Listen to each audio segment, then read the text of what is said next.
साल की तरह इस साल भी सोनपुरा गांव में सब छठ पूजा की तैयारी कर रहे थे। गांव के बाजार भी सजे हुए थे। मधु और सुमन दोनों सगी बहनें भी हर साल छठ पूजा का व्रत करती थीं। वो भी छठ पूजा की तैयारी अपने अपने हिसाब से कर रही थी। बड़ी बहन मधु बहुत पैसे वाले अमीर खानदान की बहू थी, जबकि छोटी बहन सुमन का पति एक साधारण मजदूर था। सुमन को पता था कि उसका पति उमेश ज्यादा पैसे नहीं कमा पाता। इस वजह से सुमन कोई ना कोई काम करके घर खर्चे में मदद करती रहती थी। अरे सुमन, तू बांस की टोकरी बेच रही है? चल तेरे से ही खरीद लेती हूँ। तेरी थोड़ी कमाई हो जाएगी और छठ पूजा के लिए थोड़े पैसे जुड़ जाएंगे। एक काम कर, मुझे 20 टोकरी दे दे। मेरे तो वैसे भी परिवार में बहुत लोग हैं छठ पूजा का व्रत रखने के लिए। मैं अपने परिवार में सबको उपहार में दे दूंगी। तेरी सगी बहन हूँ, इस बात का तू फायदा उठा। और हाँ सुन, पैसे ज्यादा मत लगाना, मुझे सही दामों पर लगाना, कभी मुझे बहन समझ कर लूट ले। नहीं नहीं दीदी, मैं तुमसे ज्यादा क्यों लूंगी? मैं सबको एक ही दाम पर दे रही हूँ, न कम न ज्यादा। हाँ ठीक है, मेरे नौकर को पकड़ा दे। रामू, ये सारी टोकरियां मेरी कार में रख दो और बाकी का सारा सामान भी हवेली लेकर चले जाओ। मैं थोड़ी देर में घर आती हूँ। अब तक तो सासू माँ भी आ गई होंगी, बोलेंगी मैं कहाँ रह गई। ये ले सुमन, टोकरियों के पैसे गिन ले, मैंने पूरे दिए। मधु सुमन को टोकरियों के पैसे देकर वहाँ से चली जाती है। बहुत बढ़िया मजबूत टोकरी है सुमन, तुम्हारी ऐसी टोकरी पूरे गाँव में नहीं मिल रही। लगता है तुम खास जगह से खरीद कर लाई हो।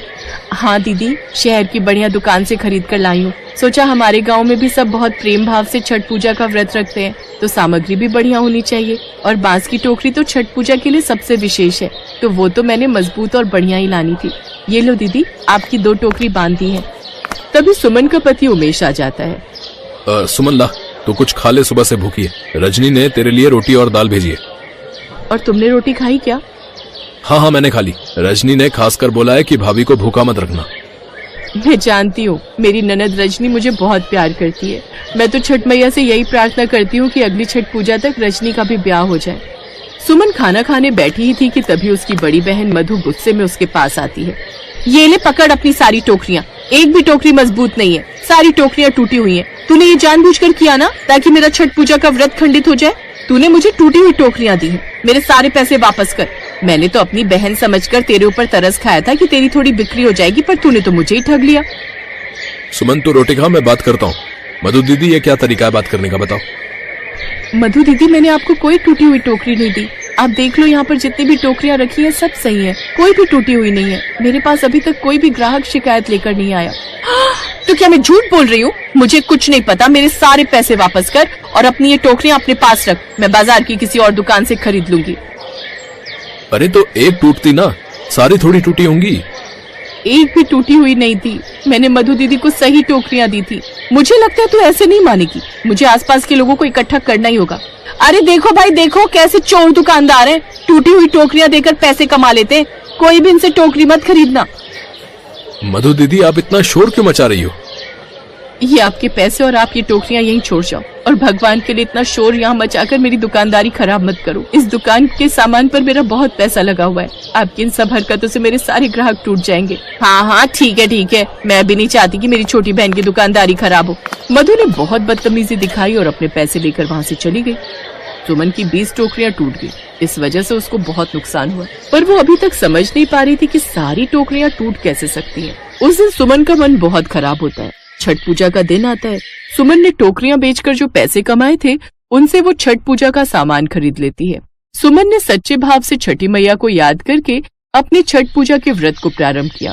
ऐसे ही अगली शाम जब सुमन सूर्य देव को नदी किनारे अर्घ्य देने पहुंची, तो उसके मायके की तरफ से माँ भी वहाँ आई हुई थी। सुमन बिटिया, एक बार मधु का हालचाल पूछ लेना, उसकी तबीयत ठीक नहीं है। आज भी पूजा करके जल्दी चली गई। मुझे मिली थी, मैंने तो कहा था कि मैं कुछ बना चाहती हूँ, पर उसने कहा कि नौकर चाकर हैं तो वो मदद कर देते हैं, पर माँ हूँ ना, मन नहीं मानता। मैं मधु को मिलने जा ही रही थी, तुम साथ चलोगी? मैं क्या साथ चलूँ माँ? मधु दीदी को तो आप जानती हो, मैंने आपको बताया था उन्होंने बीच में मेरे साथ कैसा बर्ताव किया। मेरा मन नहीं है। चल ठीक है, तेरी मर्जी। सुमन भाभी घर चले।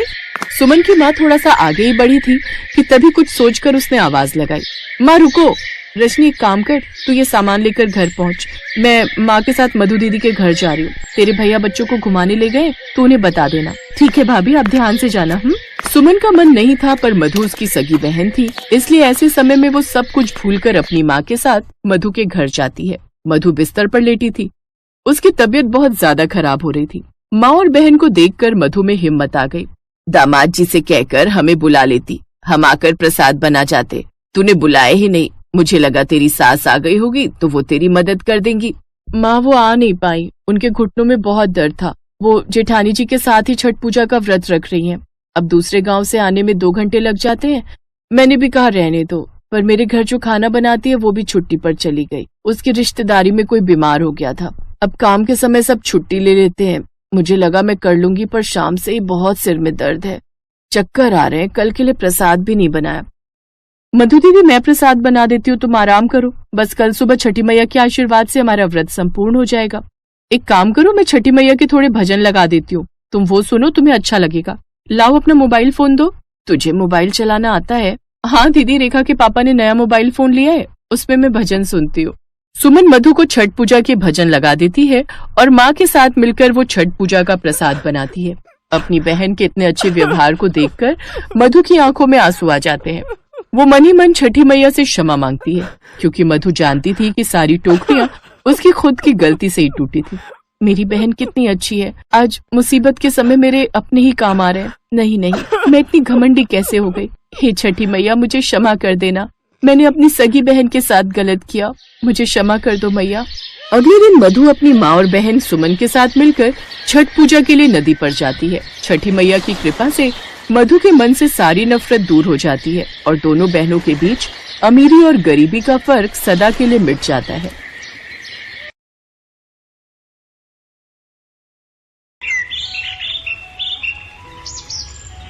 यशोदा देवी के 2 बेटे थे, किशन और मदन।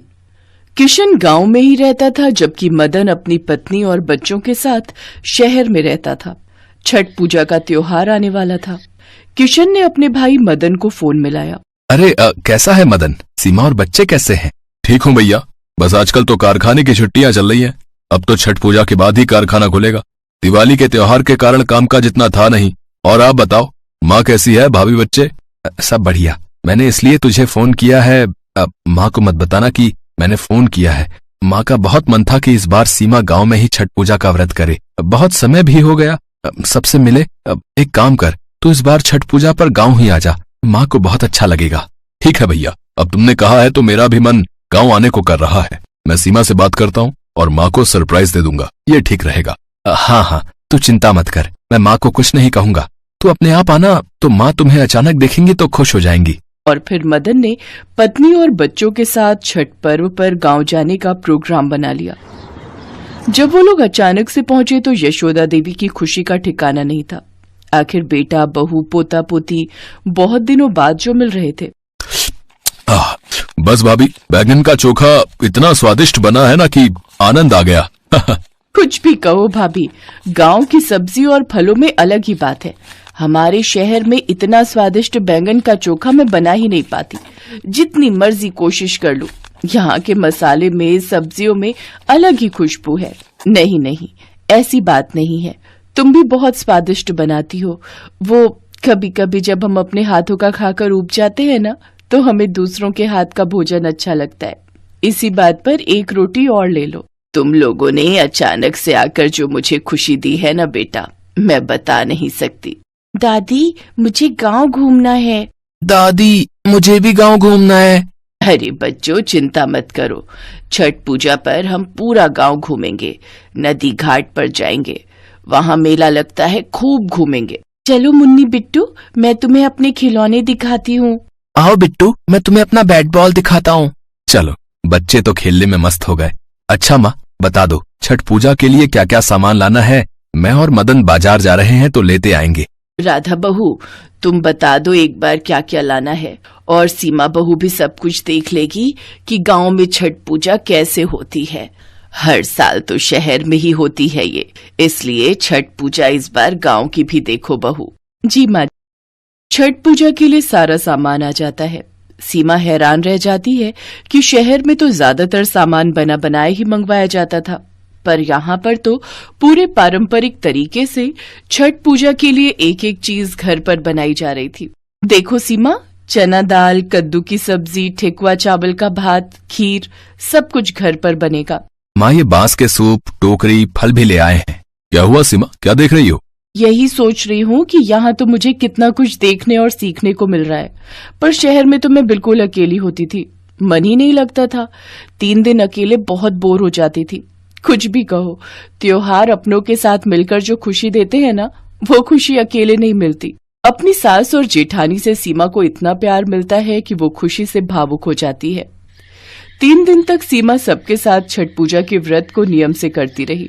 सुबह शाम भगवान सूर्य को अर्घ्य देने के लिए वो लोग नदी घाट पर जाते थे। व्रत के आखिरी दिन जब सब लोग सुबह के समय घाट पर पहुंचे तो सूर्य उगने की प्रतीक्षा करने लगे। पहले जब हम व्रत रखा करते थे ना बहू, तो मेरी जेठानी, देवरानी, पड़ोसन सब हम मिलकर छठ पूजा के लिए 3 बजे घाट पर आकर बैठ जाते थे।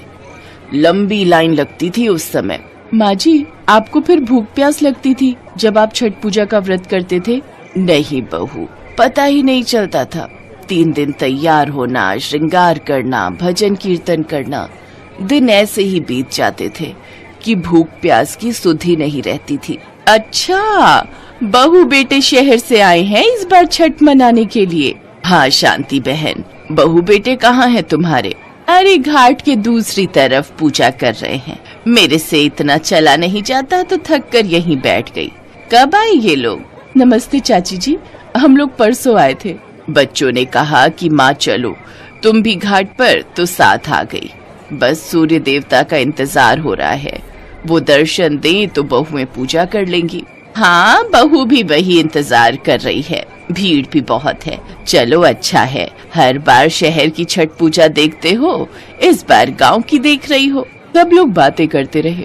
सीमा को, बच्चों को गांव का माहौल बहुत अच्छा लग रहा था, पर अचानक मौसम बदल गया। तेज हवाएं चलने लगी। सब लोग वहीं खड़े रहे, कोई भी अपनी जगह से नहीं हटा।